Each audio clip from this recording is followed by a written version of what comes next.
मनुष्य के सारे संबंधों का आधार है अपेक्षा। पति कैसा हो जो मेरा जीवन सुख और सुविधा से भर दे।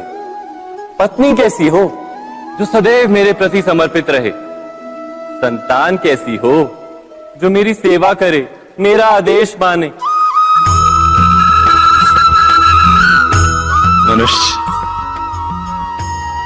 मनुष्य उसी को प्रेम भी कर पाता है जो उसकी अपेक्षा पूर्ण करता है।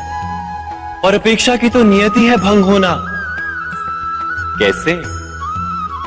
क्योंकि अपेक्षा मनुष्य के मस्तिष्क में जन्म लेती है। कोई अन्य व्यक्ति उसकी अपेक्षाओं के बारे में जान ही नहीं पाता। पूर्ण करने की प्रामाणिक इच्छा हो तब भी कोई मनुष्य किसी की अपेक्षाओं को पूर्ण नहीं कर पाता। और वहां से जन्म लेता है संघर्ष। सारे संबंध संघर्ष में परिवर्तित हो जाते।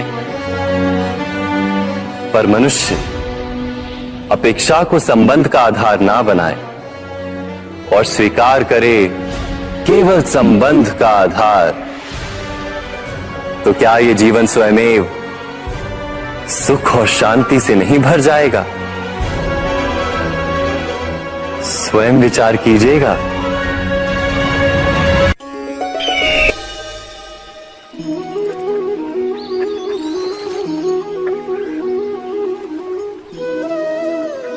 समय के आरंभ से ही मनुष्य को एक प्रश्न सदा पीड़ा देता है कि वो अपने संबंधों में अधिकतम सुख और कम से कम दुख किस प्रकार प्राप्त कर सकता है। क्या आपके सारे संबंधों ने आपको संपूर्ण संतोष दिया है? विचार कीजिए। हमारा जीवन संबंधों पर आधारित है। हमारी सुरक्षा संबंधों पर आधारित है।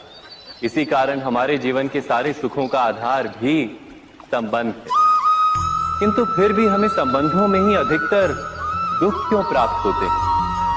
सदा ही संघर्ष भी संबंधों से ही उत्पन्न क्यों हो जाते हैं? कभी विचार किया है? जब कोई व्यक्ति किसी अन्य व्यक्ति के विचार अथवा कार्य को स्वीकार नहीं करता, उसमें परिवर्तन करने का प्रयत्न करता है, तो संघर्ष जन्म लेता है। अर्थात जितना अधिक अस्वीकार उतना ही अधिक संघर्ष, और जितना अधिक स्वीकार उतना ही अधिक सुख। क्या ये वास्तविकता नहीं? यदि मनुष्य स्वयं अपनी अपेक्षाओं पर अंकुश रखे, अपने विचारों को परखे, किसी अन्य व्यक्ति में परिवर्तन करने का प्रयत्न ना कर स्वयं अपने भीतर परिवर्तन करने का प्रयास करे, तो क्या संबंधों में संतोष प्राप्त करना इतना कठिन? अर्थात क्या स्वीकार ही संबंध का वास्तविक अर्थ नहीं? स्वयं विचार कीजिए।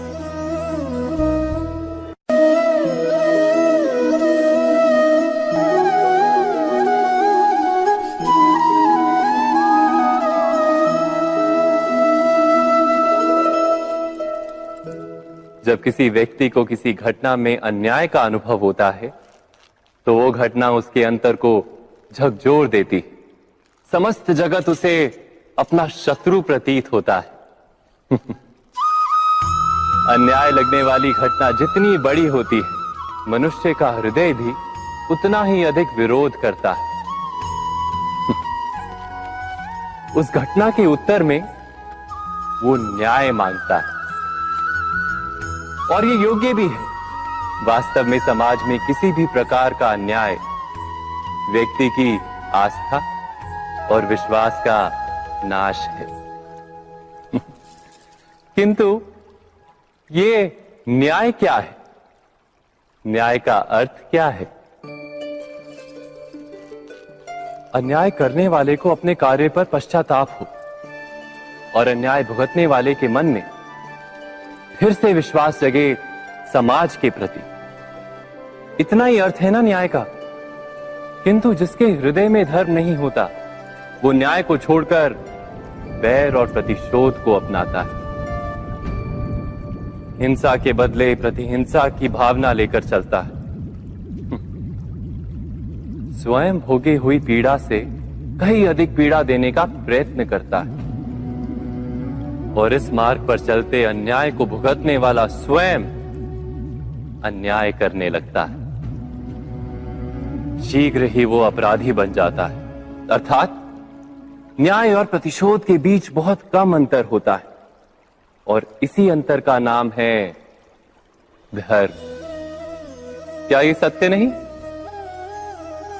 स्वयं विचार कीजिए। दो व्यक्ति जब निकट आते हैं तो एक दूसरे के लिए सीमाएं और मर्यादाएं निर्मित करने का प्रयत्न अवश्य करते हैं। हम यदि सारे संबंधों पर विचार करें तो देखेंगे कि इन सारे संबंधों का आधार यही सीमाएं हैं जो हम दूसरों के लिए निर्मित करते हैं। और यदि अनजाने में भी कोई अन्य व्यक्ति इन सीमाओं को तोड़ता है तो उसी क्षण हमारा हृदय क्रोध से भर जाता है। इन सीमाओं का वास्तविक रूप क्या है? क्या हमने कभी विचार किया? सीमाओं के द्वारा हम दूसरे व्यक्ति को निर्णय करने की अनुमति नहीं देते, अपना निर्णय उस व्यक्ति पर थोपते हैं, अर्थात किसी की स्वतंत्रता का अस्वीकार करते हैं। और जब स्वतंत्रता का अस्वीकार किया जाता है तो उसका हृदय दुख से भर जाता है और जब वो सीमाओं को तोड़ता है तो हमारा हृदय क्रोध से भर जाता है। क्या ऐसा नहीं होता?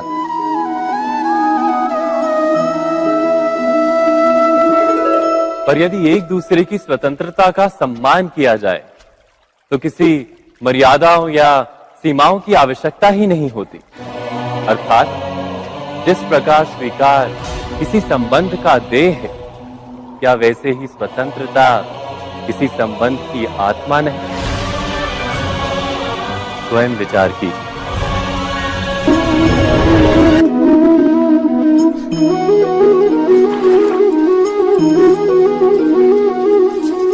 पिता सदा ही अपने संतान के सुख की कामना करते हैं, उनके भविष्य की चिंता करते रहते हैं।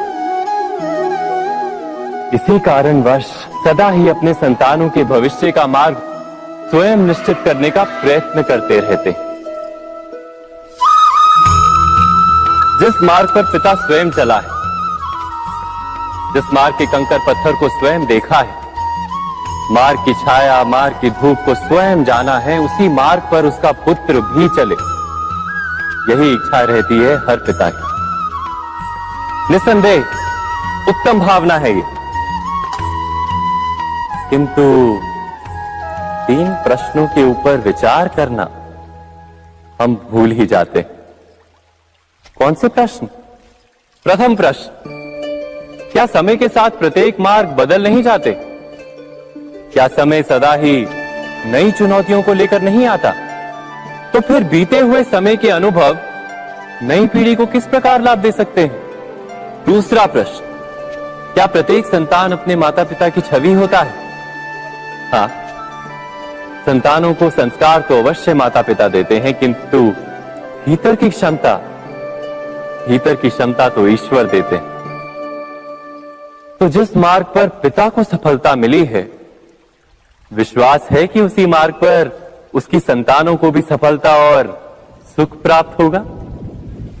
तीसरा प्रश्न, क्या जीवन के संघर्ष और चुनौतियां लाभकारी नहीं होती? क्या प्रत्येक नया प्रश्न एक नए उत्तर का द्वार नहीं खोलता? तो फिर संतानों को नए नए प्रश्नों, संघर्षों और चुनौतियों से दूर रखना, ये उनके लिए लाभ करना कहलाएगा या हानि पहुंचाना? अर्थात जिस प्रकार संतान के भविष्य का निर्माण करने के बदले उसके चरित्र का निर्माण करना श्रेष्ठ है, वैसे संतानों के जीवन का मार्ग निश्चित करने के बदले उन्हें नए संघर्षों के साथ जूझने के लिए मनोबल व ज्ञान देना अधिक लाभदायक नहीं होगा? स्वयं विचार कीजिए।